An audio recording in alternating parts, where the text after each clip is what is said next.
আমাদের চ্যানেলে নতুন নতুন পর্ব গল্প পড়তে ও দেখতে চ্যানেলটি সাবস্ক্রাইব করে রাখুন। এই মেয়ে, কি সমস্যা তোমার? তুমি এই ছেলেটাকে এভাবে পেটাচ্ছ কেন? সেই কৈফিয়ত কি আমি তোকে দিব নাকি? তুই কে আমার কাছে কৈফিয়ত চাইতে এসেছিস? তুমি আমার দিকে তাকিয়ে কথা বলো, আর তারপর জিজ্ঞাসা করো আমি কে। এই কথাটা শুনে প্রিয়াঙ্কা নিজের হাতের লাঠিটা ফেলে দিয়ে সামনের দিকে তাকালো। সামনের দিকে তাকিয়ে দেখে একটা ইয়াং হ্যান্ডসাম ছেলে তার সঙ্গে দাঁড়িয়ে আছে। ছেলে বললে ভুল হবে, পুলিশের এসিপি। প্রিয়াঙ্কা তখন পুলিশের এসিপিকে উদ্দেশ্য করে বলতে থাকে, শহরে নতুন এসেছিস বুঝি, তাই হয়তো আমাকে চিনতে পারিসনি। চুপচাপ এখান থেকে চলে যা, আমাকে আমার কাজ করতে দে। তা না হলে এলাকাটা কিছুদিনের মধ্যেই ছেড়ে দিতে হবে। ম্যাডাম, আমি এলাকা ছাড়তে আসিনি, আমি এলাকার পরিবেশ স্থির করতে এসেছি। আপনি এই ছেলেটাকে কেন এভাবে মেরেছেন সেটাই আমাকে বলুন। বললাম না আমি আমার কাজের কোনো কৈফিয়ত কাউকে দেই না, তারপরেও তুই কেন আমার কাছে কৈফিয়ত চাইছিস? নিজের ভালো চাস তো চুপচাপ এখান থেকে চলে যা। এই বলে প্রিয়াঙ্কা সেখান থেকে চলে যাচ্ছিল, তখনই তুষার পিছন থেকে তার হাতটা ধরে ফেলে আর বলে, প্রিয়াঙ্কা কেন এই ছেলেটাকে এভাবে মেরেছে। এই কথার কৈফিয়ত না শুনে তুষার এখান থেকে এক পাও নড়বে না। প্রিয়াঙ্কা তুষারের হাত থেকে নিজের হাতটা ছাড়িয়ে নিল আর তুষারের দিকে একবার ফিরে তাকালো। শার্টের উপরে থাকা ব্যাজ থেকে নামটা পড়ে নিল, এসিপি তুষার আহমেদ। তারপরও তার সঙ্গে থাকা একটা ছেলেকে উদ্দেশ্য করে বলতে লাগলো, এই হৃদয়, এই এসিপির কাছে আমার পরিচয়টা দিয়ে দে আর বলে দে আমি কে হই। এই বলে প্রিয়াঙ্কা সেখান থেকে চলে গেল। এদিকে হৃদয় তখনই তুষারকে উদ্দেশ্য করে বলতে লাগলো, শোনেন, এ হলো প্রিয়াঙ্কা আপু, এই শহরের লেডি মাফিয়া ডন। শহরের সবাই তাকে প্রচন্ড ভয় পায়, কারণ তার বাবা শহরের সবচেয়ে বড় ব্যবসায়ী 5 জনের মধ্যে একজন। তাদের টাকা পয়সার, অর্থ সম্পদ কোনো কিছুর অভাব নেই, তাই সে একটু বেপরোয়া হয়ে গেছে। দেশের আইন তার কিছুই করতে পারে না, তাই সবচেয়ে তো এটা ভালো হবে আপনি তার সঙ্গে না লাগেন। আমি তো এটাই বলতে চাইছি, যার বাবার টাকা পয়সা অর্থ সম্পদ কোনো কিছুরই অভাব নেই, তার কাছে শিক্ষার এত অভাব কেন? এই বলে তুষার বলতে থাকে, মেয়েটার চেহারাও তো মাশাল্লাহ, তাহলে ব্যবহার এমন কেন? তারপর তুষার হৃদয়কে সেখান থেকে চলে যেতে বলে। আর এদিকে যে ছেলেটা এতক্ষণ ধরে পড়ে মার খাচ্ছিল সেই ছেলেটার দিকে এগিয়ে গেল আর সেই ছেলেটাকে বলতে লাগলো, এবার তুমি আমাকে এইটা বলো, এই মেয়েটা তোমাকে এতক্ষণ ধরে এভাবে মারছিল কেন? তুমি কি মেয়েটার কোনো ক্ষতি করেছো নাকি? ছেলেটা তখন বলতে থাকে, আমি ওর কোনো ক্ষতি করিনি। আসলে মেয়েটা আমাদের কলেজে পড়াশোনা করে, তার একটা কাছের বান্ধবীকে আমার খুব পছন্দ হয়েছিল, বলতে পারেন ভালোবেসে ফেলেছি। তাই ওই মেয়েটাকে আমি প্রপোজ করতে গেছিলাম, আর এটা এই প্রিয়াঙ্কা দেখে ফেলেছিল, তাই সে আমাকে এভাবে মেরেছে। এবার আপনি বলুন না, আমরা তো এখন বড় হয়েছি, এখন কি কাউকে ভালোবাসা অপরাধ? এই কথা শুনে তুষার ছেলেটাকে বলে, না, তুমি তো এখন যথেষ্ট বড় হয়েছো, চাইলে কোনো মেয়ের সঙ্গে সম্পর্ক করতেই পারো, এতে তো মহাভারত অশুদ্ধ হয়ে যাওয়ার মতো কিছুই দেখছি না। তাহলে এই মেয়েটা কেন তোমাকে এভাবেই মারলো? এই বলে তুষার ছেলেটাকে সেখান থেকে নিয়ে সোজা হসপিটালে চলে গেল। তারপর হসপিটালের সমস্ত ফর্মালিটিস পূরণ করে ছেলেটার চিকিৎসার ব্যবস্থা করলো আর টাকা পয়সা যা লাগে সবকিছু দিয়ে হসপিটাল থেকে চলে আসলো। তারপর সে বাসায় চলে আসে। বাসায় এসে খাওয়া দাওয়া করে বিশ্রাম নেয়। এর পরের দিন তুষার সকালবেলা ডিউটিতে যাচ্ছিল, তখনই হঠাৎ আবার গতকালকের মেয়েটাকে দেখতে পেল। আজ আবার মেয়েটা একটা অঘটন ঘটাচ্ছে। মেয়েটা আজ তার মতো একটা মেয়েকে রাস্তায় দাঁড়িয়ে টিস করছে। এই মেয়ে, কি সমস্যা তোর? হৃদয় তোকে তার বিছানায় ডাকলো আর তুই তার সঙ্গে তার বিছানায় গেলে না কেন? এসব আপনি কি বলছেন আপু? একটা মেয়ে হয়ে আর একটা মেয়েকে এসব কথা বলতে আপনার লজ্জা করছে না? এইসব কথা বলতে আমার কেন লজ্জা করবে? আমি কি কাপড় চোপড় ছাড়া আছি নাকি যে তোরা আমার কোনো কিছু দেখে ফেলেছিস তাই আমার লজ্জা করবে? দেখুন আপু, আপনি একটা মেয়ে আর একটা মেয়েকে বিয়ের আগে অন্য একটা ছেলের সঙ্গে বিছানায় যেতে বলছেন, এটা কতটা অসম্মান এবং অপমানজনক সেটা আপনি বুঝতে পারছেন না? দেখ, আমার এত কিছু জানানোর তোর কোনো প্রয়োজন নেই। তোকে যেটা বলেছি তুই সেটাই কর। তুই আজ রাতেই হৃদয়ের বেডরুমে যাবি। দেখুন, আমার টাকা পয়সা না থাকতে পারে, তবে আমার বাবা মা আমাকে একটা শিক্ষা দিয়েছে। এরপর রিয়া প্রিয়াঙ্কাকে উদ্দেশ্য করে বলতে থাকে, আপনার বন্ধু যদি আমাকে এতই পছন্দ হয় তাহলে বলুন না আমার বাবার কাছে বিয়ের প্রস্তাব পাঠাতে, তারপর আমাকে বিয়ে করে তার বাড়িতে নিয়ে গিয়ে যত ইচ্ছে তত আমার শরীরে স্বাদ নিতে পারে। তখনই প্রিয়াঙ্কা রেগে গিয়ে বলতে থাকে, এই মেয়ে নিজেকে কি খুব কিছু মনে করেছিস নাকি, যে আমার বন্ধু তোকে বিছানায় ডেকেছে তার জন্য তোকে বিয়ে করতে হবে? তোর মতো মেয়ের কি বাংলাদেশে অভাব পড়েছে নাকি? ও তাই নাকি?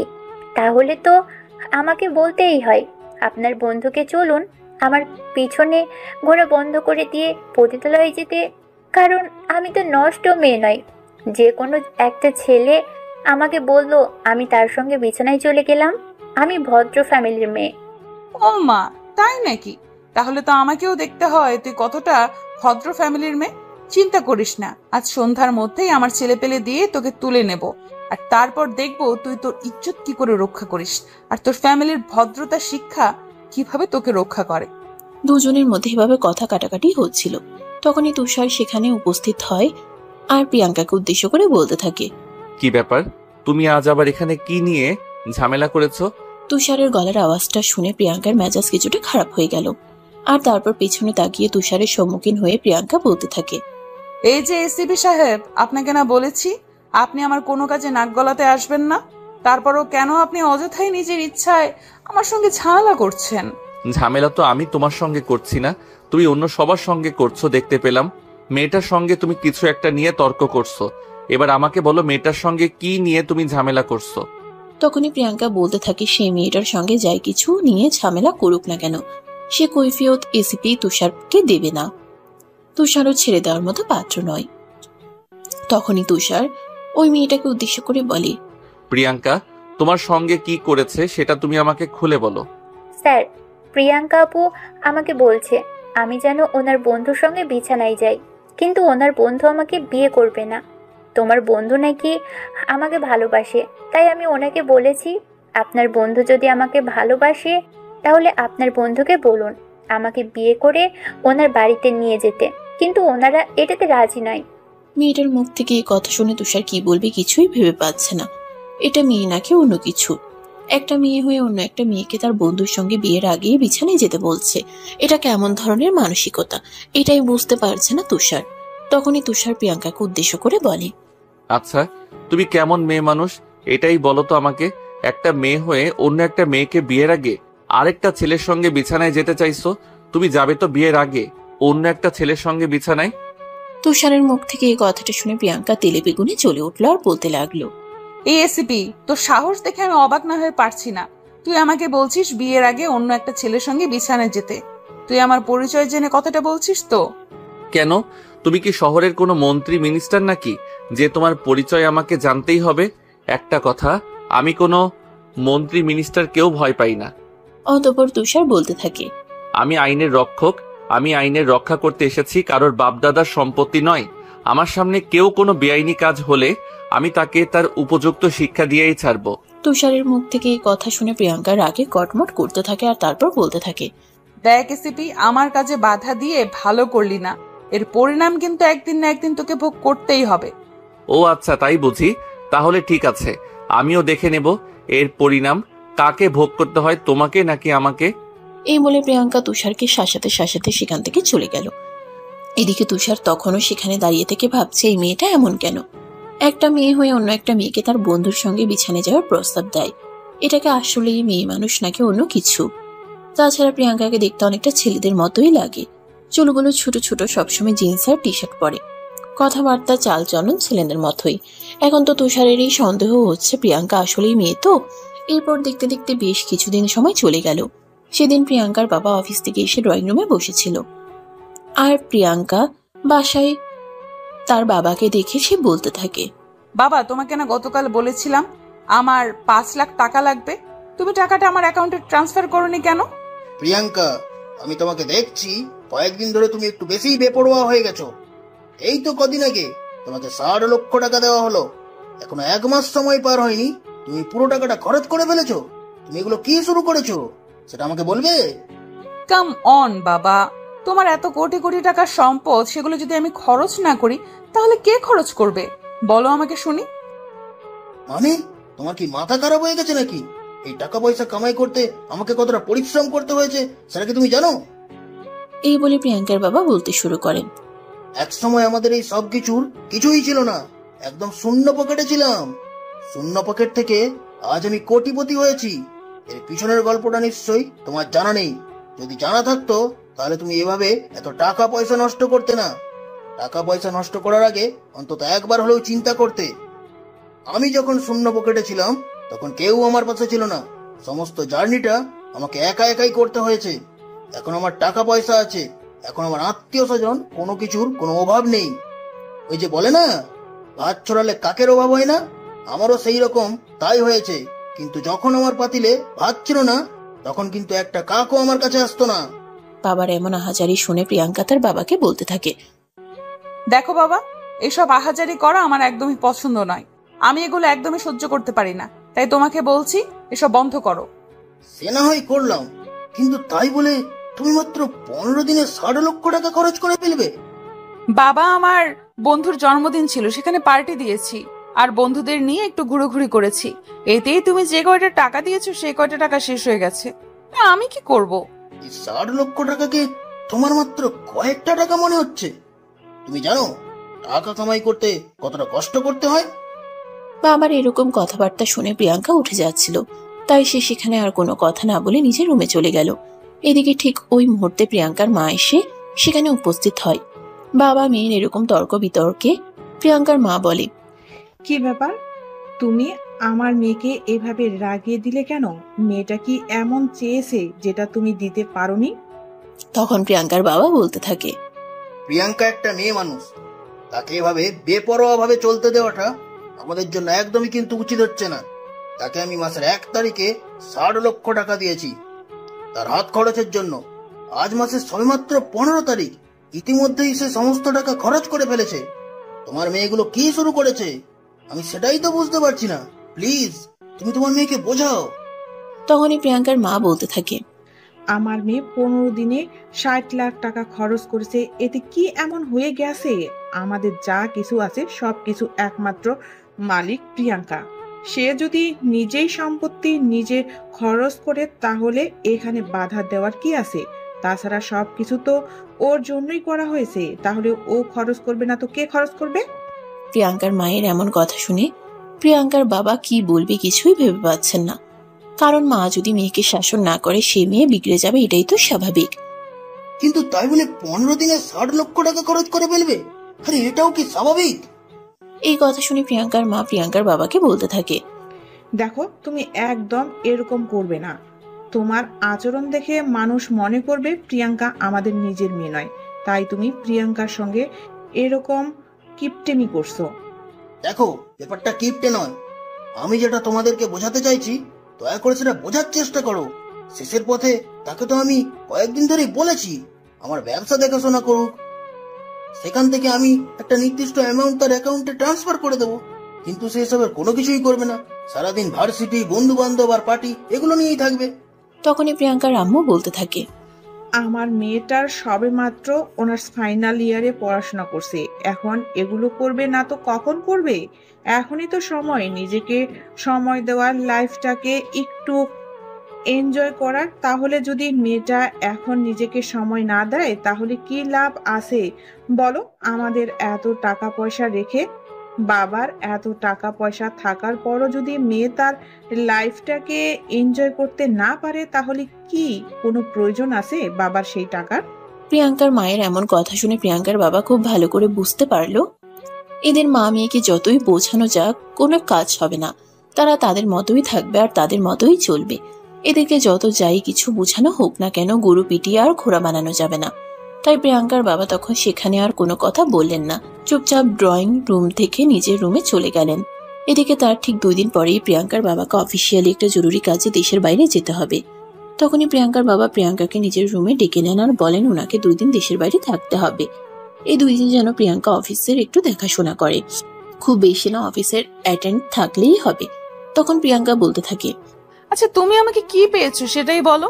মাস শেষে তোমার কাছ থেকে কয়েকটা টাকা নেই বলে তুমি এখন আমাকে খাটাতে চাইছো? তুমি আমার নিজের বাবা তো। মেয়ের এমন কথা শুনে প্রিয়াঙ্কার বাবা কি বলবেন কিছুই ভেবে পাচ্ছেন না। নিজের মেয়েকে তিনি এটুকুও বলতে পারবেন না, এটা কেমন কথা। তাই তিনি প্রিয়াঙ্কাকে বলেন, এটা কেমন কথা মা? আমি তো সেটাই বুঝতে পারছি না। তুমি আমার একমাত্র মেয়ে, আমার পরে সবকিছু তোমার দায়িত্বে। আর এখন আমি 2 দিনের জন্য দেশের বাইরে যাচ্ছি, অফিসেরই একটা কাজে। এই 2টা দিন তুমি একটু অফিসটাকে দেখে রাখতে পারবে না? তখনই পাশ থেকে প্রিয়াঙ্কার মা প্রিয়াঙ্কার সঙ্গে তাল মিলিয়ে বলতে থাকে, মেয়ে একদম ঠিক কথাই বলেছে, তাকে কেন অফিসে দেখাশোনা করতে হবে? আপনি শুধু দেখাশোনা করার জন্য তো আরো অনেক লোক রয়েছে, তারা অফিসের দেখাশোনা করুক না। অফিসের স্টাফ, অফিসের ম্যানেজার থেকে শুরু করে সবাই, তারাই তো এই 2 দিন অফিসটাকে সামলে নিতে পারবে। তাহলে অযথাই প্রিয়াঙ্কাকে ঝামেলা দেওয়ার কি প্রয়োজন? তখন প্রিয়াঙ্কার বাবা আর কোনো কথা বলল না, চুপ হয়ে গেলেন এবং কিছুক্ষণ পর অফিসের ম্যানেজারকে ফোন দিলেন। ম্যানেজার সাহেব, আমাকে 2 দিনের জন্য দেশের বাড়িতে যেতে হবে। এই 2 দিন আপনি অফিসটাকে সামলে নেবেন। কিন্তু স্যার, আমি একা একা সবকিছু কি করে সামলাবো? আপনি না থাকলে তো আমাদের চলেই না। তাহলে কি তোমরা সবাই মিলে আমাকে এটা বোঝাতে চাইছো আজকে সারাদিন অফিসে পড়ে থাকতে হবে? বাড়ি টাড়ি কোথাও যাওয়া চলবে না? এতে আমার কোম্পানি যা লস হওয়ার হয়ে যাক, তাতে আমাদের কারোরই কিছু আসে যায় না, তাই না? এই কথা শুনে ম্যানেজার বলতে থাকে, না স্যার, আপনি এরকমটা কেন ভাবছেন? আমি এরকম কোনো কিছুই চিন্তা করিনি বা চিন্তা করতে চাইনি। আপনার কোম্পানির লস মানে আমাদের প্রত্যেকটা কর্মীর লস। এরপর ম্যানেজার বলতে থাকে, আমরা কেন নিজে নিজেই আমাদের লস ডেকে আনবো বলুন? ঠিক আছে স্যার, আপনাকে ছাড়া অফিসটাকে কতটুকু সামলে রাখতে পারবো সেটা তো আমরা জানি না, তবে আমরা আমাদের স্বপ্ন দিয়ে চেষ্টা করব অফিস থেকে ঠিক রাখার। অতঃপর প্রিয়াঙ্কার আব্বু ম্যানেজারের সঙ্গে কথা বলা শেষ করে ফোন রেখে দিলেন আর পরের দিন সকালবেলা রেডি হয়ে বাসা থেকে বের হয়ে গেলেন। এদিকে প্রিয়াঙ্কা সকালবেলা ভার্সিটিতে চলে আসে বন্ধুদের নিয়ে আড্ডা দিতে থাকে। সেদিনই ঘটে আরো একটা অঘটন, আর প্রিয়াঙ্কা যতদিনই কোনো অঘটন ঘটাক ততদিনই তুষার ঘটনাক্রমে সেখানে পৌঁছে যায়। কিন্তু সেটা কিভাবে সম্ভব হয় সেটা কেউই বলতে পারে না। এটা কি আসলেই কোনো অলৌকিক কিছু? তুষার ভার্সিটির সামনের রাস্তাটা দিয়ে থানায় যাচ্ছিল, তখনই দেখতে পেল ভার্সিটির গেটের সামনে কিছু একটা নিয়ে ঝামেলা হয়েছে। কয়েকটা লোক সেখানে জড়ো হয়ে দাঁড়িয়ে আছে। তুষার বাইক থামিয়ে সেদিকে এগিয়ে গেল। সেখানে পৌঁছার পর যেটা দেখে একদমই প্রস্তুত ছিল না। তুষার দেখতে পায় প্রিয়াঙ্কা একটা ছেলের মাথায় রিভলভার তাক করে আছে আর বলছে, এই তোর কত বড় সাহস, তুই আজ আবার আমার বান্ধবীর সঙ্গে কথা বলতে গেছিলি? তোকে না আমি বলেছি তুই এই মেয়েটার সঙ্গে আর কখনো কথা বলবি না, তারপরেও তুই কেন এসেছিস? আচ্ছা প্রিয়াঙ্কা আপু, তুমি কেন আমার সঙ্গে এরকম করছো? সেদিন আমাকে মারধর করেছো, আর আজ আবার তুমি আমার মাথায় বন্দুক ধরে আছো, আমাকে খুন করে ফেলার হুমকি দিচ্ছ। কিন্তু তুমি কি একবারও তিশাকে জিজ্ঞেস করেছো সে আমার সঙ্গে সম্পর্ক করতে রাজি কিনা? দেখ, তিশাকে জিজ্ঞেস করার কোনো প্রয়োজন নেই। আমার সঙ্গে যারা থাকে তারা কখনো প্রেম ভালোবাসা সাপোর্ট করে না। তোকে আমি সেদিনই বলেছিলাম তোকে যেন আমি আর কোনো দিন তিশার আশেপাশে দেখতে না পাই, কিন্তু তুই তো আমার কথাই শুনলি না। আজ আবার কিছু সঙ্গে কথা বলতে এসেছিস। আজ তোকে কে বাঁচাবে আমার হাত থেকে? কথাটা শোনা মাত্রই পাশ থেকে তুষার বলতে থাকে, মিস প্রিয়াঙ্কা, আপনার মতো মেয়ে যেখানে আছে সেখানে তো আমার মতো পুলিশ অফিসারকে পৌঁছাতেই হবে, তা না হলে তো আর কোনো উপায় নেই। কথাটা শুনিয়ে প্রিয়াঙ্কা সামনের দিকে তাকায় আর তখনই তুষারকে দেখে বলতে থাকে, এই মিস্টার, কি সমস্যা আপনার? আপনি কেন এখানে এসেছেন? এসেছেন ভালো করেছেন, এখান থেকে চলে যান। এটা আমাদের ব্যক্তিগত ব্যাপার, এখানে নাক গলাতে আসবেন না। যেখানে ক্রাইম হবে সেখানে তো আমাকে যেতেই হবে, সেখানে না গিয়ে তো উপায় নেই, কারণ বাংলাদেশ সরকার আমাকে রেখেছে ক্রাইম দমনের জন্য। আমার সামনে যদি ক্রাইম হয় তাহলে তো আমাকে সেটা দমন করার জন্য যথেষ্ট ব্যবস্থা নিতেই হবে। তুষারের মুখ থেকে এই কথা শুনে প্রিয়াঙ্কা বলতে থাকে, এখানে কোনো ক্রাইম হচ্ছে না, এখানে পুলিশের কোনো প্রয়োজন নেই। পুলিশ যেতে পারে এখান থেকে, যেন অযথাই কোনো ঝামেলা না করে। এই কথা শুনে তুষার প্রিয়াঙ্কাকে বলে, এখানে যদি কোনো ক্রাইম নাই হয়ে থাকে তাহলে কেন অযথাই একটা অসহায় প্রেমিকের মাথায় বন্দুক ধরে রাখা হয়েছে? এই ছেলেটা তো কোনো অপরাধ করেনি, সে শুধুমাত্র একটা মেয়েকে ভালোবেসেছে, আর ভালোবাসা কখনোই অপরাধ হতে পারে না। তুষারের এইসব কথাবার্তা শুনে প্রিয়াঙ্কা ক্রমশ রেগে যাচ্ছিল আর বলছিল, এই যে এসিপি, আপনাকে কতবার বলেছি আপনি এখান থেকে চুপচাপ চলে যান, কিন্তু আপনি তো আমার কোনো কথাই শুনছেন না, উল্টে এসেছেন আমার সঙ্গে ঝামেলা করতে। আপনি এখান থেকে যাবেন নাকি যাবেন না? প্রিয়াঙ্কার এই কথা শুনে তুষার বলতে থাকে, আমি তো এখানে থেকে যাওয়ার জন্য, যদি আমি তো থানায় যাচ্ছিলাম আর তখন এই বিষয়টা আমার চোখে পড়েছে, তাই তো আমি এখানে দাঁড়িয়ে গেছি। আপনি এই ছেলেটাকে ছেড়ে দিন, তাহলেই আমি চলে যাচ্ছি। এই কথা শুনে প্রিয়াঙ্কা বলে কোনোদিন বিরক্ত করবে না ততক্ষণ পর্যন্ত প্রিয়াঙ্কা ছেলেটাকে এখানে আটকে রাখবে, এবং যদি ছেলেটা এটাই বটে যে সে প্রিয়াঙ্কার বান্ধবীকে কখনোই ভুলে যাবে না, তাহলে প্রিয়াঙ্কা তার জন্য অন্য কোনো ব্যবস্থা করবে। এই কথা শুনে তুষার জানতে চায় প্রিয়াঙ্কাকে অন্য ব্যবস্থা করবে। তখনই প্রিয়াঙ্কা বলতে থাকে, কোনো বিপদ যখন নিজের থেকে পথ থেকে সরে না দাঁড়ায়, তখন প্রিয়াঙ্কা খুব ভালো করে জানে এই বিপদটা কিভাবে এই পথ থেকে সরিয়ে দিতে হয়, তাই প্রিয়াঙ্কা সেটাই করবে। কি করবেন আপনি? ওর মাথায় বন্দুক ঠেকিয়ে রেখেছেন, ওকে গুলি করবেন, করুন, আমার সামনে যাতে আপনার বিরুদ্ধে আমি নিজেই সাক্ষ্য দিতে পারি। তুষারের এরকম কথাবার্তায় প্রিয়াঙ্কা ক্রমশ এগিয়ে যাচ্ছিল। রাগে কটমট করতে করতে সে তার বন্ধু হৃদয়কে বলে, হৃদয়, এই পুলিশের এসিপি কে বল এখন এখান থেকে চলে যেতে, আমার সঙ্গে যেন কোনো ঝামেলায় না আসে। এটা আমার বিষয়, আমি হ্যান্ডেল করব। এই পুলিশের এসিপি কে এখানে কোনো প্রয়োজন নেই। হৃদয় তখন তুষারকে কোনো কিছু বলতে যাবে তার আগে তুষার নিজেই হৃদয়কে উদ্দেশ্য করে বলে, তুমি যেখানে দাঁড়িয়ে আছো সেখানে দাঁড়িয়ে থাকো, আমার সঙ্গে তোমার কথা বলার কোনো প্রয়োজন নেই। আমি শুধু ওই মেয়েটার সঙ্গে কথা বলতে চাই, মেয়েটাকে আমার সামনে নিয়ে আসো। তুষারের এই কথাই চুপচাপ হয়ে সবাই তখন সেখানে দাঁড়িয়ে থাকে, কেউ কোনো কথাই বলে না। তখনই তুষার ধমক দিয়ে বলে ওঠে, কি হলো? আমি কি বলেছি তোমরা শুনতে পাওনি নাকি? হৃদয় যখন আস্তে আস্তে সেখান থেকে সরে গেল, তখন তুষার সুজয়কেই বলে তিশাকে সেখানে নিয়ে আসতে। সুজয় তখন সেখান থেকে সোজা ভার্সিটির ভিতরে চলে গেল, তারপর তিশার হাত ধরে সেখানে নিয়ে আসলো। তিশাকে সেখানে নিয়ে আসতেই তুষার তখন তিশাকে উদ্দেশ্য করে বলে, দেখো তিশা, এখানে যেটা হয়েছে সেটা শুধুমাত্র তোমার কারণেই হয়েছে। এখন আমি তোমাকে বেশি কিছু বলতে চাই না, শুধু এটুকু কথাই জিজ্ঞাসা করতে চাই, তুমি কি সুজয়কে ভালোবাসো? তুমি কি তার সঙ্গে সম্পর্ক করতে চাও, হ্যাঁ কি না? জাস্ট এইটুকুই। হ্যাঁ, না মানে আসলে তুমি যদি তাকে পছন্দ করো তাহলে ও আমাকে বলতে পারো, আর অপছন্দ করলেও আমাকে বলতে পারো।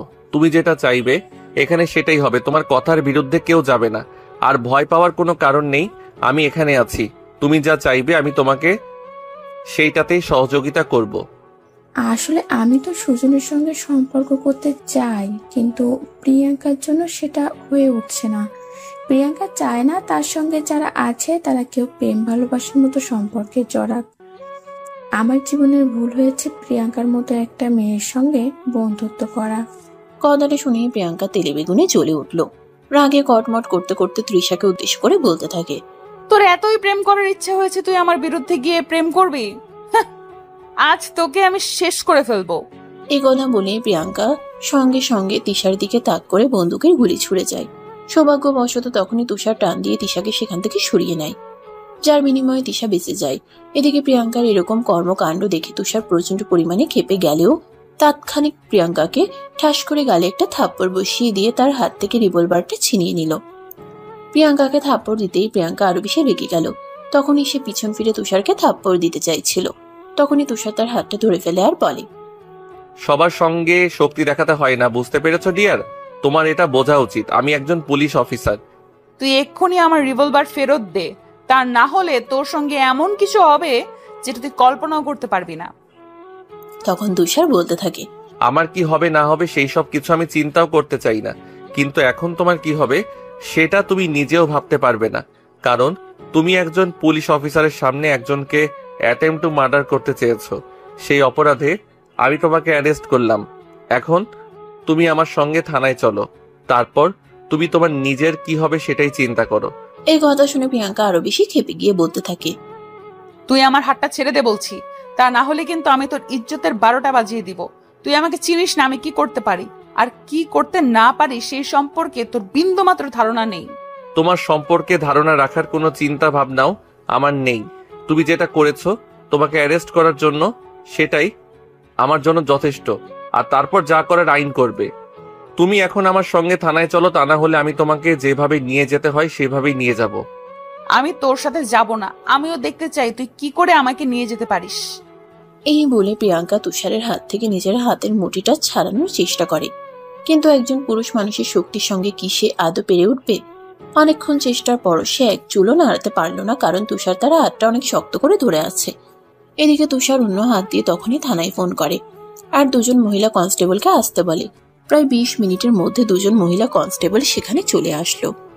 আর তারপর প্রিয়াঙ্কাকে অ্যারেস্ট করে থানায় নিয়ে যেতে চাইলো। তখনই প্রিয়াঙ্কা তাদের সঙ্গে যেতে না চেয়ে বলতে লাগে, তোরা আমার সঙ্গে যা করছিস তার পরিণাম তোদেরকে ভোগ করতেই হবে। তোরা জানিস না আমি কে, কি আমার বাবার পরিচয়। যেখানে এই ভার্সিটির প্রত্যেকটা পোলাপান আমাকে ভয় পায়, সেখানে কিনা তুই একটা সামান্য পুলিশ অফিসার হয়ে আমাকে অ্যারেস্ট করতে আসছিস।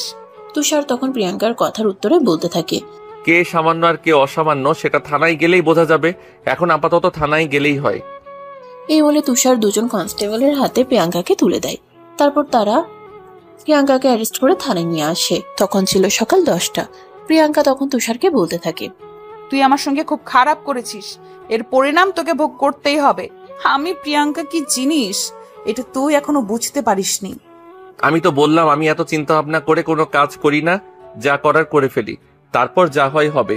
বলেই তুষার প্যান্টের পকেট থেকে মোবাইলটা বের করে টেবিলের উপর রেখে নিজের চেয়ারে বসতে যাবে। তখনই প্রিয়াঙ্কা ছো মেরে তার মোবাইলটা নিয়ে নেয়। আর সঙ্গে সঙ্গে তার মোবাইল থেকে প্রিয়াঙ্কা তার বাবাকে ফোন করে, কারণ প্রিয়াঙ্কাকে অ্যারেস্ট করার আগেই তুষার প্রিয়াঙ্কার মোবাইলটা ছিনিয়ে নিয়েছিল, যাতে প্রিয়াঙ্কা কাউকে ফোন দিয়ে সেখানে কোনো ঝামেলা করতে না পারে। তাই এদিকে প্রিয়াঙ্কা মোবাইলটা হাতে নিয়েই তার বাবাকে ফোন দিল। 2বার রিং হতে না হতেই তার বাবা ফোনটা রিসিভ করলো। তখনই প্রিয়াঙ্কা তার বাবাকে বলতে থাকে, বাবা কোথায় তুমি? এখন একবার থানায় আসো, নতুন এসিপি আমাকে অ্যারেস্ট করে থানায় নিয়ে চলে এসেছে। তুই কি বলছিস? আবার নতুন কোনো ঝামেলা করেছিস তাই না? তোকে আমি আগেই বলেছিলাম কোনো ঝামেলা আর করিস না। বাবার এসব কথা শুনে প্রিয়াঙ্কা তার বাবাকে ধমক দিয়ে বলতে থাকে, দেখো একদম বেশি কথা বলবে না, তোমাকে যেটা বলেছি তুমি সেটাই করো। এখনই থানায় আসো আর আমাকে থানা থেকে বের করে নিয়ে যাও। আর এই পুলিশের এসিপি কে বুঝিয়ে দাও তোমার ক্ষমতা কতটুকু। প্রিয়াঙ্কার এই কথা শুনে তার বাবা বলতে থাকে, তোমার যা ইচ্ছে তুমি তাই করো। তুমি অপরাধ করেছো বলেই পুলিশ তোমাকে অ্যারেস্ট করে নিয়ে গেছে। এখন তোমাকে ছাড়ানোর জন্য আমি থানায় আসতে পারবো না, কারণ আমার একটা প্রেস্টিজ আছে। তখনই প্রিয়াঙ্কা আরো বেশি ক্ষেপে গিয়ে বলতে থাকে, বাবা এখন কিন্তু তোমরা দুজনেই অনেক বাড়াবাড়ি করছো। আমার সঙ্গে একদিকে এই পুলিশের এসিপি, অন্যদিকে তুমি, এর পরিণাম কিন্তু খুব খারাপ হবে আমি বলে দিলাম।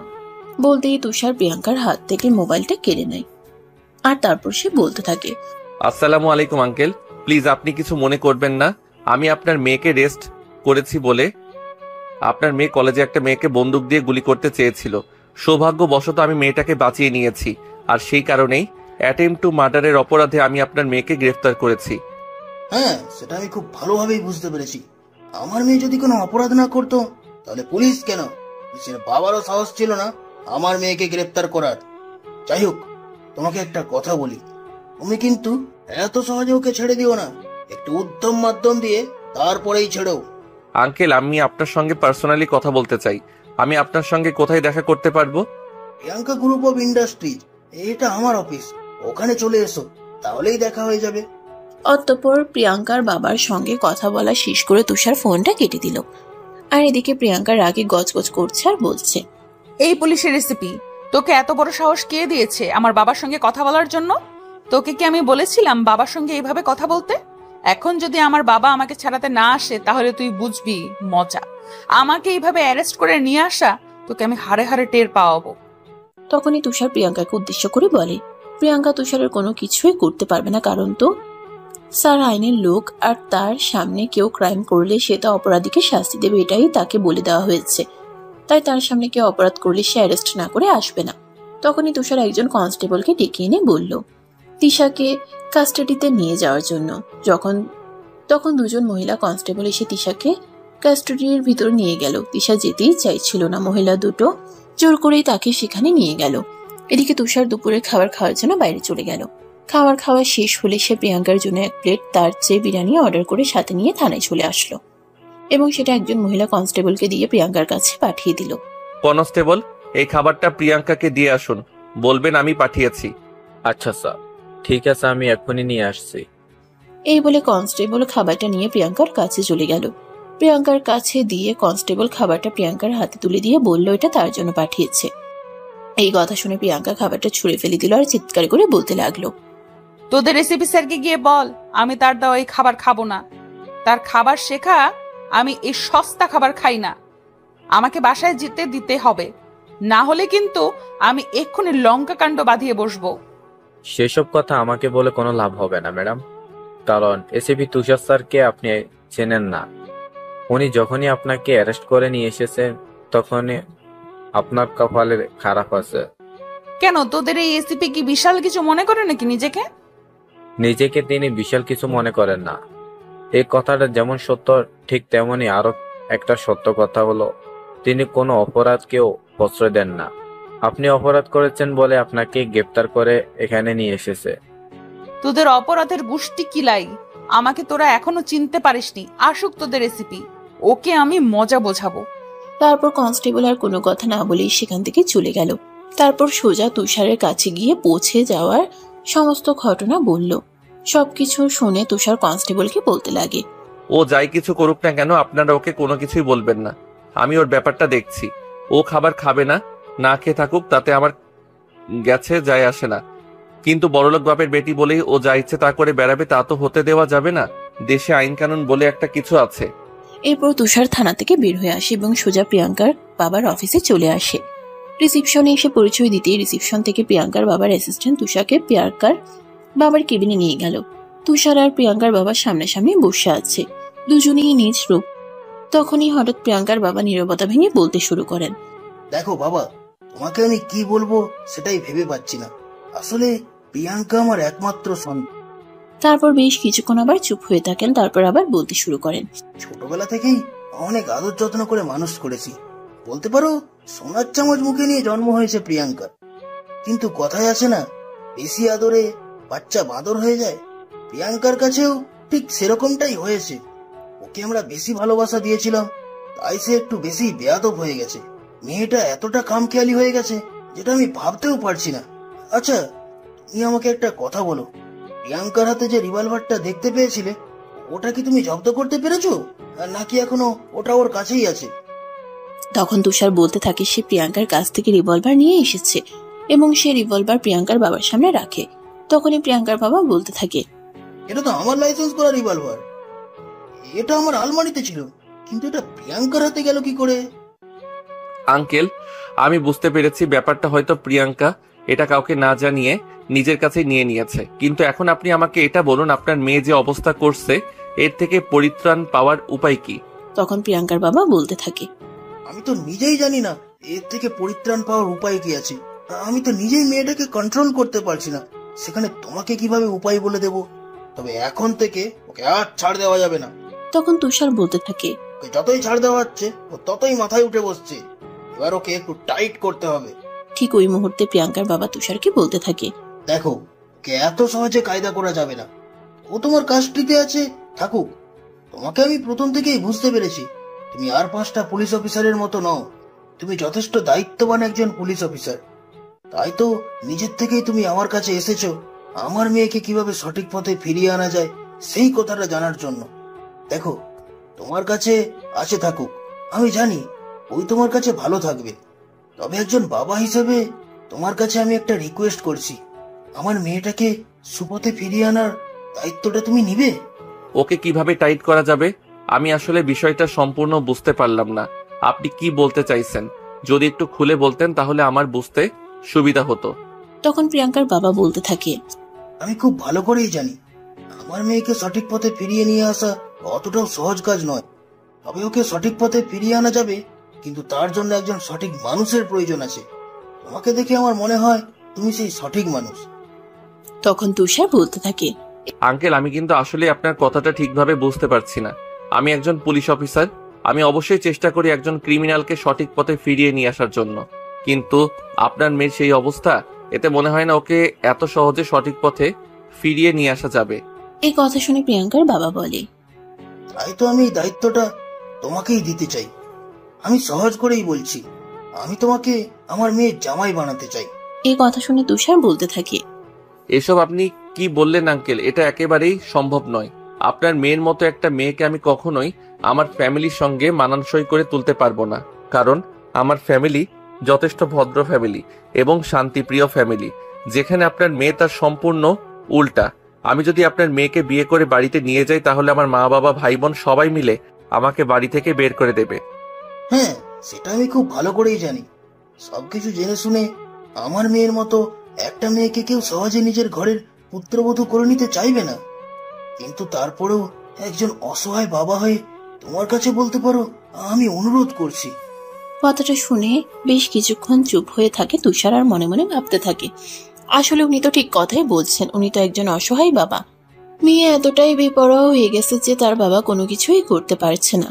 তখন বেশ কিছুক্ষণ চিন্তা করে তুষার প্রিয়াঙ্কার বাবাকে উদ্দেশ্য করে বলে, দেখুন, আমি আপনাকে কথা দিতে পারছি না, তবে একটা উপায় বলে দিতে পারি।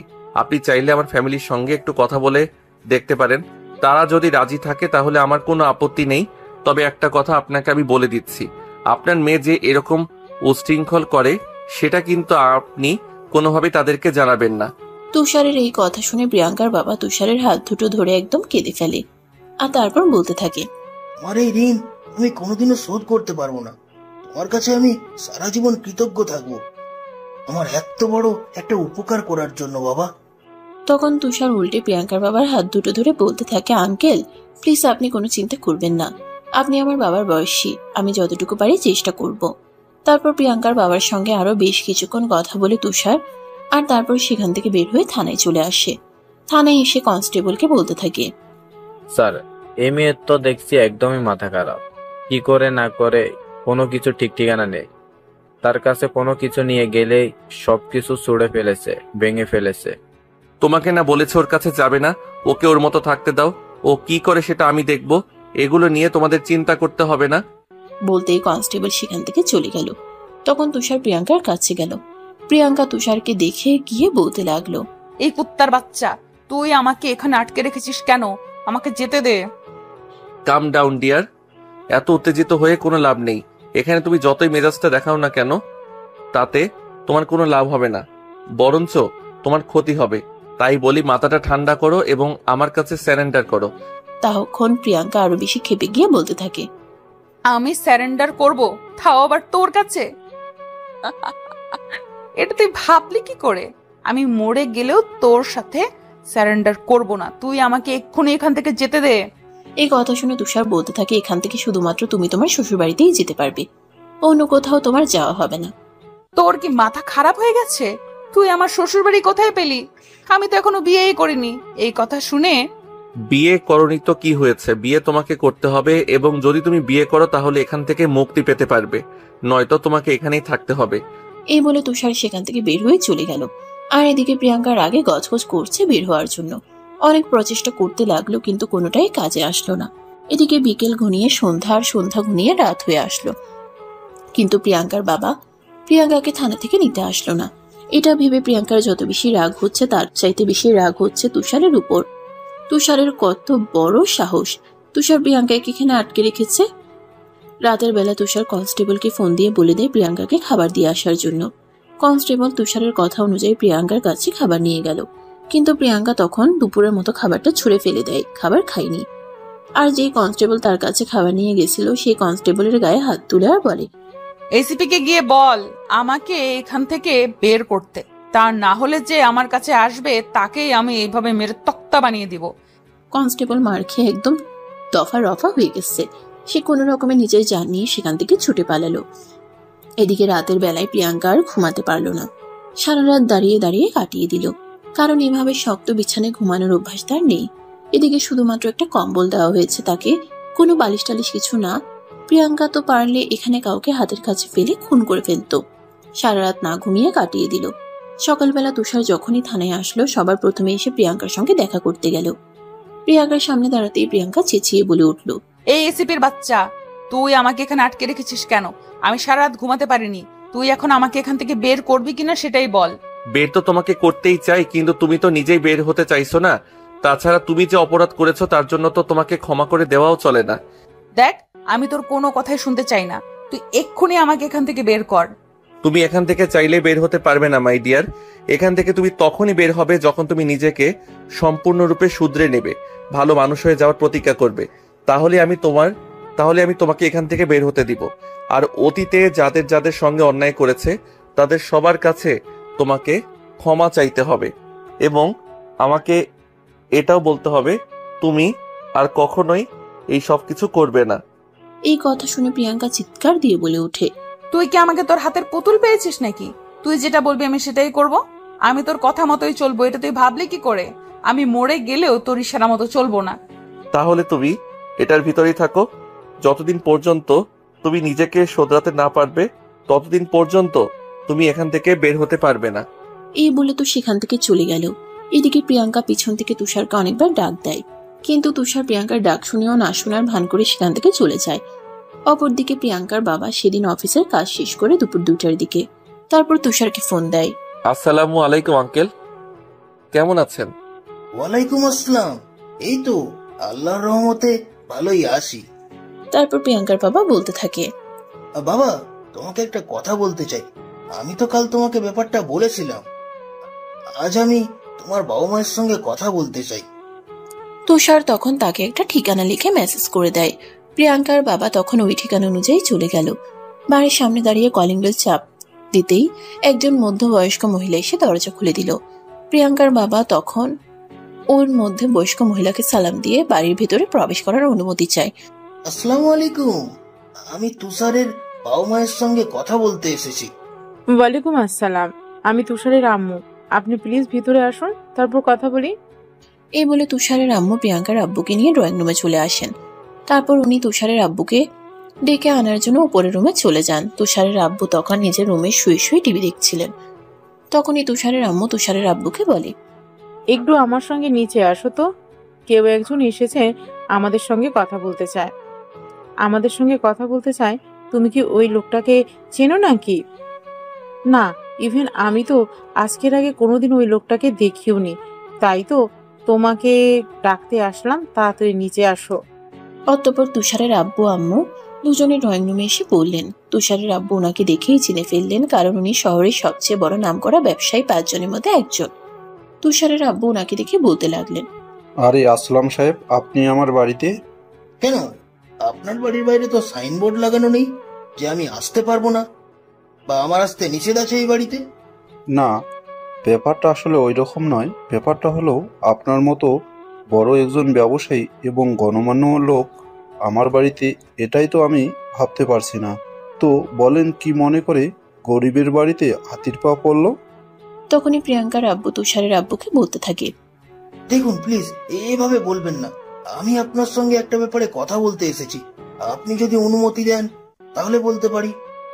প্রিয়াঙ্কার আব্বুর এরকম কথা শুনে তুষারের আব্বু অনেকটাই অবাক হয়ে গেলেন। ওনার মতো ব্যক্তি না কোনো কথা থেকে তুষারের আব্বুর অনুমতি চাচ্ছেন। তখনই তুষারের আব্বু বলতে থাকেন, এসব আপনি কি বলছেন? কোথায় আপনি আর কোথায় আমি? আর আপনি আমার কাছে কোনো একটা কথা বলার জন্য অনুমতি চাইছেন? আমার তো এটা ভাবতেই অবাক লাগছে। আসলে ব্যাপারটাই এইরকম যে মেয়ের বাবা হয়ে কিভাবে যে আপনার সঙ্গে বলবো সেটাই ভেবে পাচ্ছি না। ততক্ষণে তুষারের আব্বু ব্যাপারটা কিছুটা আন্দাজ করতে পারেন, তাই তিনি বলেন, আমি কিছুটা বুঝতে পেরেছি, কিন্তু দেখুন সমাজের কোথায় আপনার অবস্থান আর আমার কোথায়। আপনি শহরের উচ্চবিত্তদের মধ্যে উচ্চবিত্ত আর আমরা মধ্যবিত্ত ফ্যামিলির মানুষ। আপনার মেয়ে কি আমাদের বাড়িতে এসে আমাদের সঙ্গে মানিয়ে চলতে পারবে? দেখুন, আমাদের মধ্যবিত্ত ফ্যামিলির একটা রিচুয়াল আছে। আমরা কিন্তু আর যাই কিছু হয়ে যাক না কেন, কখনোই ফ্যামিলি ছেড়ে আলাদা থাকি না। এই কথা শুনে প্রিয়াঙ্কার আব্বু বলে, দেখুন আপনাদের এই মধ্যবিত্ত ফ্যামিলিতে এরকম রিচুয়াল গুলো আছে বলেই কিন্তু আমি এখানে সম্বন্ধটা নিয়ে এসেছি। আর আমি আপনাদের চাইতে অর্থবৃত্তের দিক দিয়ে উঁচুতে থাকলেও কিন্তু আমি আমার ফ্যামিলিকে ছাড়া থাকি না। আমাদেরও জয়েন্ট ফ্যামিলি। আমি আমার বাবা মা আর ছোট ভাইকে সঙ্গে নিয়ে এক বাড়িতেই থাকি। তাই আমার ইচ্ছে আমার মেয়েকে আমি কোনো জয়েন্ট ফ্যামিলিতে রাখতে চাই। আর আপনার ছেলের সঙ্গে কিছুদিন আগে আমার দেখা হয়েছে, ওকে প্রথম দেখাতেই আমার পছন্দ হয়েছে, সেই জন্য আর নিজের থেকেই সম্বন্ধ নিয়ে আসলাম। এই কথা শুনে তুষারের আব্বু বলে, দেখুন ছেলেটা আমাদের, সেটা ঠিক আছে, কিন্তু তারও তো ব্যক্তিগত পছন্দ অপছন্দের একটা ব্যাপার আছে। ছেলে এত বড় হয়েছে, তার পার্সোনালি কাউকে পছন্দ থাকতেই পারে।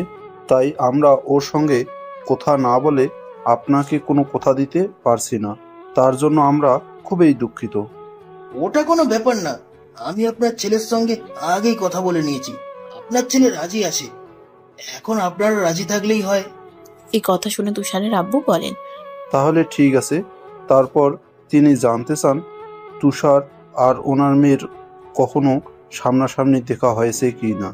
আই মিন পছন্দ অপছন্দ তো একটা ব্যাপার সেপার আছে। তখন প্রিয়াঙ্কার বাবা জানান তাদের অলরেডি অনেক আগেই দেখা হয়ে গেছে।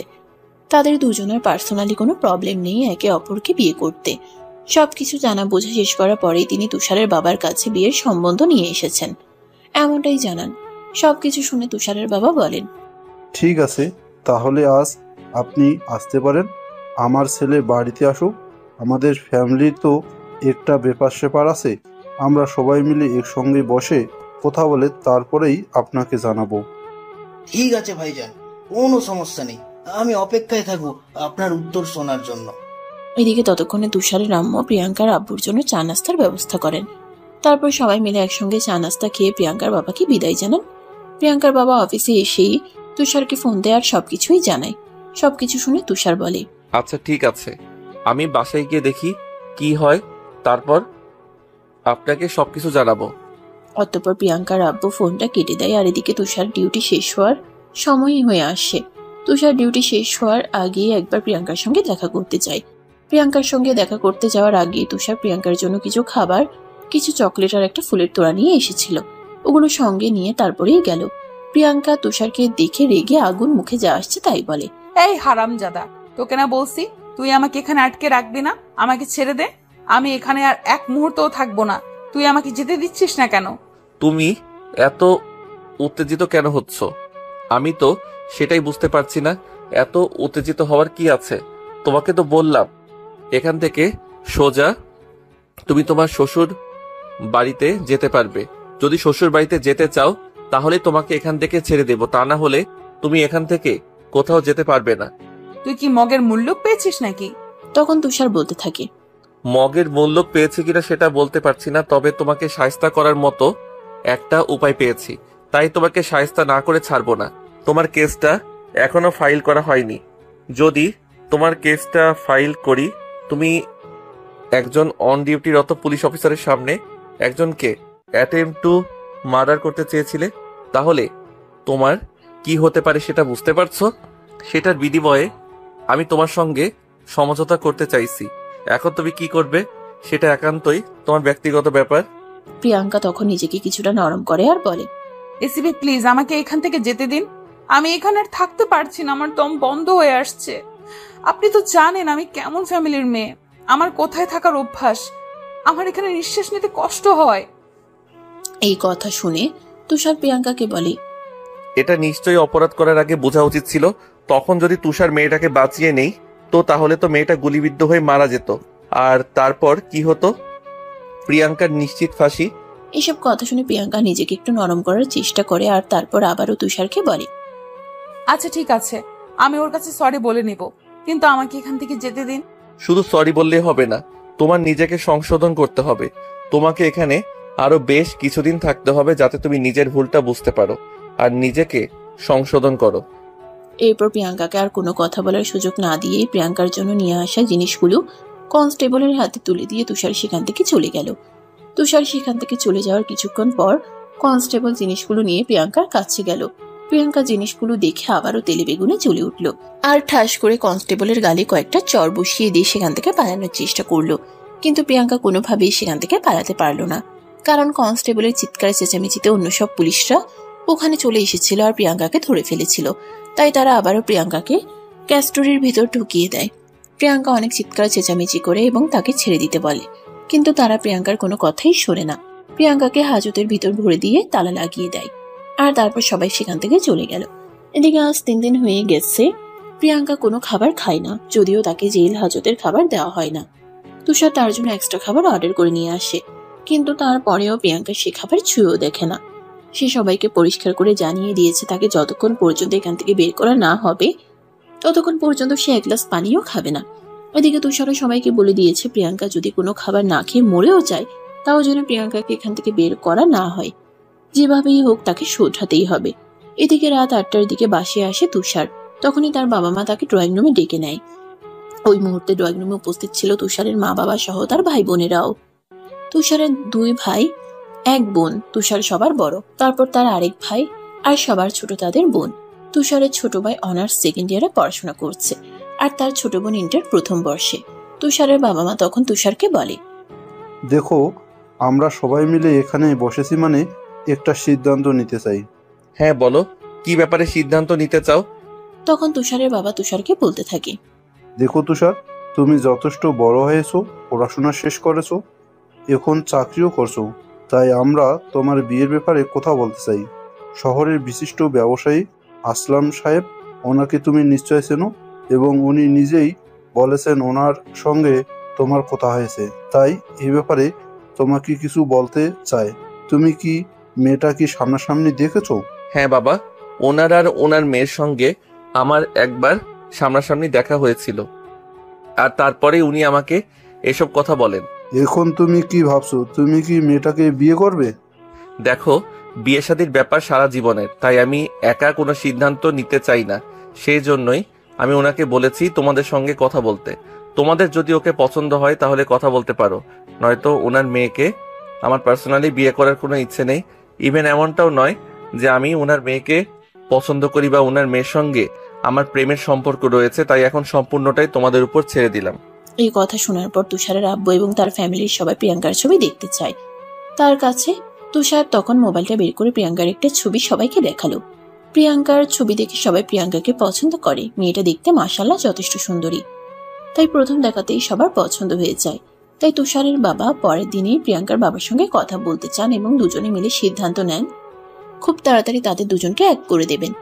এদিকে তুষারের বাবা প্রিয়াঙ্কার বাবার সঙ্গে দেখা করে চলে আসার পরে প্রিয়াঙ্কার বাবা আবার তুষারকে নিজের অফিসে ডেকে নেন আর তারপর বলেন, এখন তো তোমার বাবা সম্মতি দিয়েছেন, তুমি প্রিয়াঙ্কাকে বিয়ে করতে পারো। এখন তাহলে তুমি কি করবে? তখন তুষার প্রিয়াঙ্কার বাবাকে বলে, দেখুন, আপনি কোনো চিন্তা করবেন না, আমি সময় মতো আপনার মেয়েকে আপনার বাড়িতে পৌঁছে দেব। এরপর বেশ কিছুক্ষণ শ্বশুর জামাই মিলে কথা বলে। তুষার থানায় চলে আসে। তারাই এসে প্রিয়াঙ্কার সঙ্গে কথা বলার জন্য কনস্টেবলকে দিয়ে প্রিয়াঙ্কাকে ডেকে পাঠায়। প্রিয়াঙ্কা তুষারের সামনে এসেই বলতে থাকে, কি ব্যাপার এসিপি সাহেব, এবার নিশ্চয়ই আপনার মনটা গলেছে, আপনি আমাকে ছেড়ে দেওয়ার চিন্তা করছেন তাই না? তখন তুষার বলতে থাকে, তোমাকে ছেড়ে দেওয়ার চিন্তা তো আমি সেই কবে থেকেই করছি, কিন্তু তুমি তো আমাকে তার জন্য সহযোগিতা করছো না। এখন আমি তোমার সঙ্গে ছোট্ট করে একটা কথা বলতে চাই, সেটা হলো তুমি কি এখন সবকিছু ছেড়ে দেবে, ভালো হয়ে যাবে আর শ্বশুর বাড়িতে যাবে? এই কথা শুনে প্রিয়াঙ্কা মনে মনে চিন্তা করতে থাকে, আগে তো এখান থেকে বের হই, তারপর কি করি না করি সেটা চিন্তা করে দেখা যাবে। তাই সে নিজেকে একটু কন্ট্রোল করে তুষারকে উদ্দেশ্য করে বলে, ঠিক আছে, আপনি যা বলবেন তাতেই আমি রাজি, কিন্তু আমি এখানে আর এক মুহূর্ত থাকতে চাই না, আমি এখান থেকে মুক্ত হতে চাই। ঠিক আছে, চলো আমার সঙ্গে, আমি নিজ দায়িত্বে তোমাকে বাড়িতে পৌঁছে দিচ্ছি। তখনই প্রিয়াঙ্কা তুষারকে উদ্দেশ্য করে বলতে থাকে, আর এসিপি সাহেব আপনি আবার কষ্ট করার আপনার আবার কষ্ট করার কি দরকার, আমি নিজেই বাড়িতে পৌঁছে যেতে পারবো, আপনাকে কোনো চিন্তা করতে হবে না। কিন্তু তুষার প্রিয়াঙ্কার কোনো কথাই শুনলো না। সে প্রিয়াঙ্কার হাত ধরে থানা থেকে বের হলো এবং গাড়িতে উঠিয়ে সে নিজেই গাড়ি চালাতে লাগলো। একেবারে প্রিয়াঙ্কার বাড়ির সামনে এসে গাড়িটা দাঁড় করালো। তারপর প্রিয়াঙ্কাকে গাড়ি থেকে নামতে বলল। প্রিয়াঙ্কা গাড়ি থেকে নেমে বাড়ির দিকে পা বাড়াচ্ছিল, তখনই পিছন থেকে তুষার বলতে থাকে, আরে এত কষ্ট করে তোমাকে নিয়ে আসলাম আর এখন দেখছি তুমি একা একাই বাড়ির ভিতরে চলে যাচ্ছ, আমাকে বুঝি এক কাপ চা খাওয়ার জন্য নিমন্ত্রণ জানাবে না? তখন প্রিয়াঙ্কা বেশ কিছুক্ষণ কিছু একটা চিন্তা করে তারপর বলতে থাকে, আজকে তো আমি সবে মাত্র থানা থেকে আসলাম, আজ 5 দিন পর বাড়িতে যাই, বিশ্রাম করি, তারপর না হয় নিজের হাতে আপনার জন্য স্পেশাল কিছু রান্না করে আপনাকে ইনভাইট করব, তখন এসে খেয়ে যাবেন। তুষারা তখন আর বিষয়টাকে না ঘেটে সেখান থেকে চলে গেল। প্রিয়াঙ্কা বাসার ভিতরে ঢুকতেই তুলকালাম কাণ্ড শুরু করে দিল। হাতের কাছে যা পাচ্ছিল তাই ভাঙছিল। ভাঙাচোরার শব্দ শুনেই প্রিয়াঙ্কার বাবা ড্রয়িং রুমে ছুটে আসেন, আর প্রিয়াঙ্কাকে এরকম পাগলের মতো সবকিছু ভাঙচুর করতে দেখে তিনি বলতে থাকেন, আরে এসব কি হচ্ছে, তুমি কি পাগল হয়ে গেছো নাকি? এসব কত দামি দামি জিনিস, সেটা কি তুমি জানো না? দামি জিনিসগুলো ভেঙে ফেলেছি বলে তোমার কষ্ট হচ্ছে, কিন্তু আমি যে এই কয়েকদিন জেলের হাজতে পচে মরছিলাম তখন তোমার একটুও কষ্ট হয়নি? এই 5 দিনের মধ্যে তো একটা বার তুমি আমাকে জামিনের ব্যবস্থা করা তো দূরের কথা, দেখতেও যাওনি।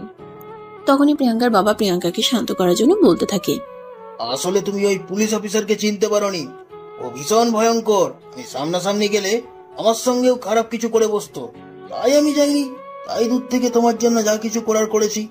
আর তুমি কি ভাবছো ও তোমাকে এমনি এমনি ছেড়ে দিয়েছে? আমি ওকে কনসেপ্ট করেছি বলে ও তোমাকে ছেড়ে দিয়েছে।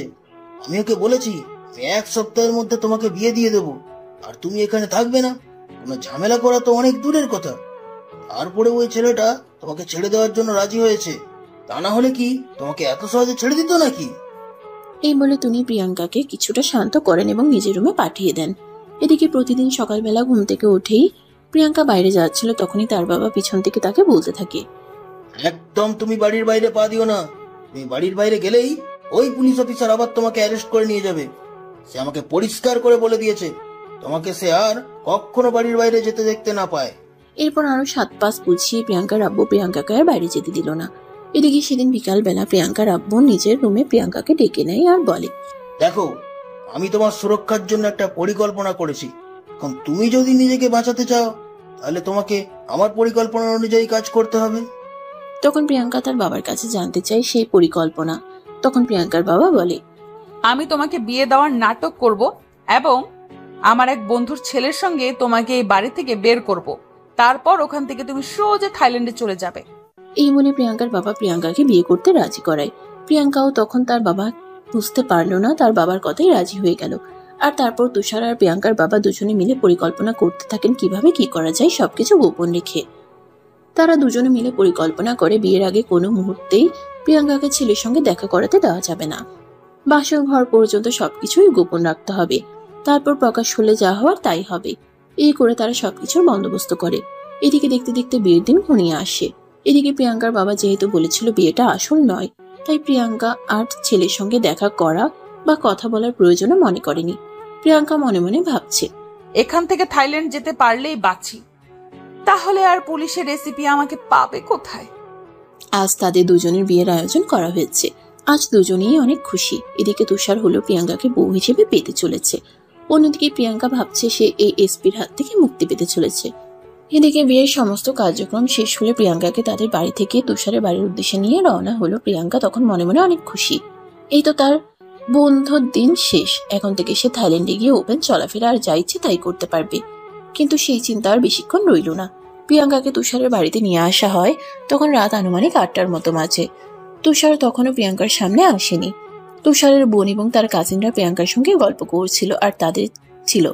তখনই হঠাৎ প্রিয়াঙ্কার চোখ যায় তুষারের রুমে দেয়ালে টাঙানো একটা ছবির উপর। ছবিটা দেখে প্রিয়াঙ্কা তুষারের বোনকে জিজ্ঞেস করে, এই ছবিটা কার?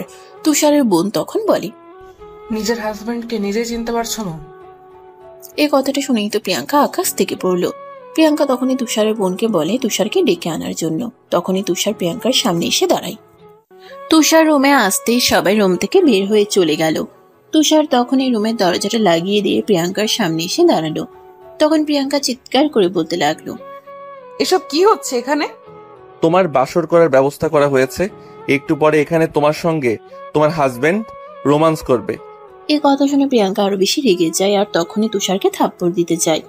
তুষার তখনই প্রিয়াঙ্কার হাতটা ধরে ফেলে আর ওই হাত ধরেই টান দিয়ে প্রিয়াঙ্কাকে নিজের বুকের সঙ্গে মিশিয়ে নিয়ে বলতে থাকে, এখন আর এইসব করে কোনো লাভ হবে না জানেমান। যা হওয়ার তা হয়ে গেছে। তোমার বাবা নিজেই পরিকল্পনা করে তোমাকে আমার হাতে তুলে দিয়েছে। তুষারের মুখ থেকে প্রিয়াঙ্কা এই কথা শুনে নিজের কান গিয়ে যেন বিশ্বাস করতে পারছে না। তার বাবা তার সঙ্গে এত বড় বিশ্বাসঘাতকতা করছে, এটা তার ভাবতেই অবাক লাগছে। তখনই প্রিয়াঙ্কা বলতে থাকে, আমি তোর কথা বিশ্বাস করি না। আমার বাবা আমার সঙ্গে এরকমটা করতেই পারে না। এই সব কিছু তুই পরিকল্পনা করে করেছিস। আমাকে ইচ্ছে করে তুই বিয়ে করেছিস, তাই না? তুমি যদি তা মনে করো তাহলে তাই। কারণ তোমার মতো সুন্দরী মেয়েকে শুধু আমি কেন, পৃথিবীর যে কোনো ছেলেই বিয়ে করতে চাইবে। এই কথা শুনে প্রিয়াঙ্কা বলতে থাকে, তুই আমাকে বিয়ে করেছিস ভালো কথা, কিন্তু তুই আমার সঙ্গে কখনোই সুখে সংসার করতে পারবি না। আমি তোকে কখনোই সুখে থাকতে দেব না। তুই আমাকে রাগিয়েছিস, এখন বুঝতে পারবি আমি কি জিনিস। আমি তোর জীবনটাকে একদম না ওরকম বানিয়ে ছেড়ে দেব। এই কথা শুনে তুষার হাহা করে হাসতে থাকে। তাকে এরকম হাসতে দেখে প্রিয়াঙ্কা বলতে থাকে, কি হলো, তুই এভাবে হাসছিস কেন? পাগল হয়ে গেছিস নাকি? হ্যাঁ, আমি তো পাগল হয়ে গেছি তোমার রূপের মায়ায়। তবে হ্যাঁ, তোমার আমার জুটিটা কিন্তু দারুণ মানাবে। লেডি মাফিয়ার পুলিশ বর সাপে নেউলে খেলাটা জমবে ভালো। তুষার যত কথা বলছিল প্রিয়াঙ্কা তত বেশি রেগে যাচ্ছিল। প্রিয়াঙ্কা প্রচন্ড পরিমাণ খেপে গিয়ে বলে, তুই আমার সঙ্গে সাপে নেউলের খেলা খেলতে চাস, খুব ভালো কথা। তবে একটা কথা মনে রাখিস, এই খেলাতে কিন্তু সাপই জিতে যাবে, কারণ সে খুবই বিষাক্ত। আচ্ছা ঠিক আছে, সেটা সময় হলে দেখা যাবে। কিন্তু চলো এখন তো রোমান্সটা আগে সেরে নেই। এই বলে তুষার প্রিয়াঙ্কাকে বিছানাতে শুয়ে দেয়। প্রিয়াঙ্কা বিছানা থেকে ওঠার জন্য আপ্রাণ চেষ্টা করতে থাকে, কিন্তু তুষার তার হাত দুটো বিছানার সঙ্গে এত শক্ত করে চেপে ধরেছিল যে প্রিয়াঙ্কা নড়াচড়া করার শক্তিটুকু পাচ্ছিল না। এদিকে তুষার প্রিয়াঙ্কার নাকের সঙ্গে নিজের নাক ঘষতে ঘষতে বলতে থাকে, যাই বলো না কেন, তোমার শরীরে কিন্তু একটা নেশাময় গন্ধ আছে, যাতে শুধু আমি কেন অন্য সব ছেলেরাও পাগল হয়ে যাবে। তুই পাগল হলে পাগলাগার হতে যাবি, কিন্তু আমার কাছে নয়। আমাকে ছেড়ে দে, তা না হলে কিন্তু খুব খারাপ হবে বলে দিলাম। কিন্তু কে শুনে কার কথা? প্রিয়াঙ্কার কোনো কথাই কানে তুলছিল না তুষার। সে প্রিয়াঙ্কাকে আর কোনো কথা বলার সুযোগই না দিয়ে প্রিয়াঙ্কার ঠোঁট দুটো নিজের দখলে নিয়ে নেয়। প্রায় 5 মিনিট ধরে গভীরভাবে চমকায় প্রিয়াঙ্কা। এদিকে নিজেকে ছাড়ানোর জন্য প্রাণপণ চেষ্টা করতে থাকে, কিন্তু তুষার তাকে ছাড়ছেই না। প্রায় 5 মিনিট পর ছাড়তেই প্রিয়াঙ্কা গলা কাটা মুরগির মতো ধরফর করতে থাকে আর অনেক জোর জোর নিঃশ্বাস নিতে থাকে। এটা দেখে তুষার বলতে থাকে, ও মা, শুধু কিস করলাম আর এতেই এই অবস্থা? যখন ওসব করব তখন কি হবে? ওসব করবি মানে? তুই আমার সঙ্গে কোনো কিছুই করবি না। আমাকে ছেড়ে দে, তা না হলে কিন্তু তোর ওটা একদম কেটে হাতে ধরিয়ে দেব। আমাকে ভয় দেখিয়ে কোনো লাভ হবে না মাই ডিয়ার বউ। এখন তুমি আমার বিয়ে করা বউ, তোমাকে বৈধভাবে ধর্ষণ করার অধিকার আমার রয়েছে, তাই আমাকে ভয় দেখানোর কোনো ওয়ে নেই তোমার। এই বলে তুষার প্রিয়াঙ্কার গলায়, ঘাড়ে আর ঠোঁটে সমানতালে কিস করতে থাকে। তুষারের স্পর্শে প্রিয়াঙ্কা পাগল হয়ে যাচ্ছিল। প্রিয়াঙ্কা তুষারকে নিজের উপর থেকে সরিয়ে দেওয়ার জন্য চেষ্টা করতে থাকে, কিন্তু পারে না। তখনই প্রিয়াঙ্কা বলতে থাকে, এসব তুই কি করছিস? তোকে না বলেছি আমাকে ছেড়ে দিতে? তুই তারপরও আমাকে ছাড়ছিস না কেন? ওই যে বললাম, এখন তুমি আমার সঙ্গে শেয়ার চাই ওসব করতে রাজি না হলে তোমাকে বৈধভাবে ধর্ষণ করব, কারণ তুমি আমার বিয়ে করা বউ। তাই আর তোমার সমস্ত দেমাগ আজ রাতেই মাটির সঙ্গে মিশিয়ে দেব। তোর এই আশা আমি কোনোদিনও পূরণ হতে দিব না। তুই আমাকে একবার ছেড়ে দে, তারপর তোকে আমি দেখাচ্ছি মজা। আমাকে কি পাগল পেয়েছো নাকি যে তোমাকে ছেড়ে দেব? এই বলে তুষার আবারও প্রিয়াঙ্কার নেশায় ডুবে গেল। প্রিয়াঙ্কার সারা শরীরে পাগলের মতো কিস করতে লাগলো। প্রিয়াঙ্কা তুষারের ছোঁয়া পেয়ে নিজেকে আর ঠিক রাখতে পারল না। অবশেষে বাধ্য হয়ে প্রিয়াঙ্কা তুষারের কাছে নিজেকে সমর্পণ করে দিল, আর দুজনেই ভালোবাসার মহাসমুদ্রে ডুবে গেল। সবাই ভালো থাকুন।